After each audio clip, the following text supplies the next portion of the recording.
sahabat priangan, pada kisah berikut ini, Abu Nawas menjadi raja untuk beberapa lama, dan Sultan Harun ar-Rasyid menjadi hamba untuk sekian lama. Ceritanya begini, teman-teman budiman. Al-Kisah, tak kalah dilihat oleh Sultan Harun ar-Rasyid, hanya Abu Nawaslah seorang yang tidak hadir untuk menghadap baginda. Maka sabda baginda Harun ar-Rasyid kepada hambanya, "Hei hambaku, panggillah olehmu Abu Nawas sekarang juga, di rumahnya." "Baiklah paduka yang mulia," titah paduka hamba junjung tinggi. Setelah menyembah, berjalanlah hamba yang menjadi petugas itu ke rumah Abu Nawas. Kebetulan Abu Nawas ada di rumahnya sedang duduk mengaji Al-Quranul Karim. Kata hamba raja itu kepadanya, "Hei Abu Nawas, tuan hamba dipanggil oleh duli yang dipertuan ke istana." Abu Nawas pun segera menjawabnya, "Apakah maksud baginda?" "Maka baginda menyuruh engkau memanggil aku ini." Hamba raja itu berkata pula, "Wallahu a'lam Abu Nawas. Hamba tidak tahu, melainkan hamba disuruh memanggil tuan hamba ini sekarang juga, karena duli Syah Alam lama sudah menantikan tuan hamba di istana." Abu Nawas segera menjawab, "Baiklah kawan." Dan ia pun berjalan dengan segera diiringkan oleh hamba raja ke istana kerajaan. Setelah mereka datang, kemudian ia duduk menyembah kepada paduka yang mulia.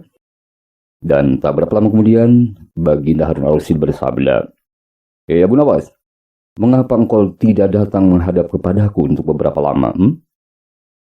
Abu Nawas menjawab dengan penuh takdim, "Ampun beribu ampun paduka yang mulia. Hamba tidak menghadap paduka yang mulia untuk beberapa lama karena hamba memang banyak pekerjaan ya Syah Alam." Raja berkata lagi, "Abu Nawas, aku hendak mengetahui hari ini Allah Ta'ala, apakah kerjanya Abu Nawas? Juga bintang di langit itu berapa banyaknya? Dan di manakah kira-kira pertengahan bumi ini Abu Nawas?" Beberapa pertanyaan yang sangat sulit diajukan oleh Harun ar-Rasyid untuk menguji Abu Nawas. Abu Nawas tetap tenang dan ia menjawab dengan penuh takdim, "Mohon ampun ke bawah duli Syah Alam. Insya Allah sedapat-dapatnya hamba beri jawabannya. Akan tetapi lebih dahulu hamba mempunyai permintaan ke bawah duli Syah Alam. Apabila tuanku pertanyakan hal seperti itu, padahal hamba tidak boleh menjawab pada jawaban yang sembarangan, maka apabila duli Syah Alam berkenan, mohon kiranya baginda turun dulu dari atas tahta kerajaan Baghdad ini untuk barang sesaat saja, dan nanti hamba duduk pada tempat tuanku yang mulia itu." Begitulah permintaan keren dari Abu Nawas, teman-teman. Syah dan baginda Harun ar-Rasyid pun turunlah dari atas singgasananya. Tak berapa lama kemudian digantikan oleh seorang hamba yang bernama Abu Nawas.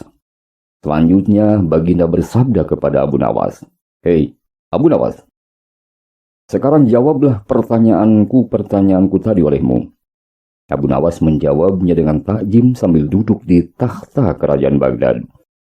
Adapun pada hari ini, pada waktu ini dan sekarang ini, inilah pekerjaan Allah Ta'ala, yaitu menurunkan baginda dari kerajaannya dan menaikkan hamba yang hina papa ini ke tempat Syah Alam.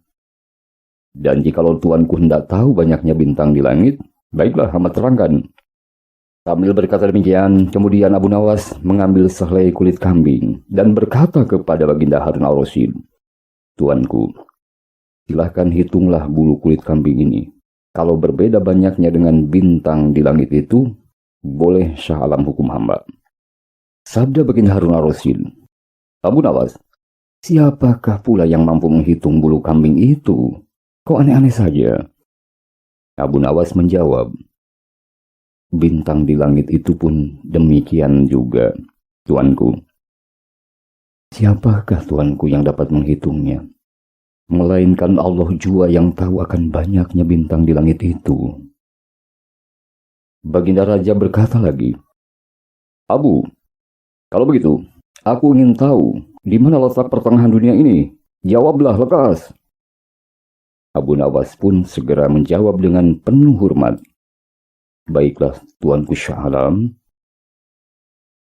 Maka oleh Abu Nawas diambilnya sebatang tombak dari tangan seorang pengawal, kemudian dicocokkannya di hadapan raja, seraya katanya, "Inilah tuanku, pertengahan dunia itu. Tidak salah barang sedikit pun tuanku. Jikalau Shah Alam tidak percaya, boleh tuanku suruh rakyat untuk mengukur panjangnya ke barat dan ke timur." Baginda Sultan Harun ar-Rasyid segera berkata, "Abu Nawas, siapa pula yang bisa mengukurnya, ha? Tuanku, sebab itulah, maka hamba tunjukkan kepada Shah Alam pertengahan dunia itu. Dan inilah dia, tuanku." Teman budiman, demi Sultan Harun ar-Rasyid mendengar perkataan Abu Nawas itu, beliau bertambah heran. Baginda memikirkan kebijaksanaan yang dimiliki seorang yang bernama Abu Nawas. Setelah itu, maka sekalian orang yang menghadap itu termasuk Abu Nawas pun masing-masing pulang ke rumahnya. Demikian teman budiman. Insya Allah lain waktu kita lanjutkan lagi ke bagian yang lainnya. Mohon maaf atas segala kekurangannya. Terima kasih atas atensi dari teman-teman sekalian. Dan semoga bermanfaat. Amin ya Allah ya Rabbal Alamin. Salam sejahtera. Wassalamualaikum warahmatullahi wabarakatuh.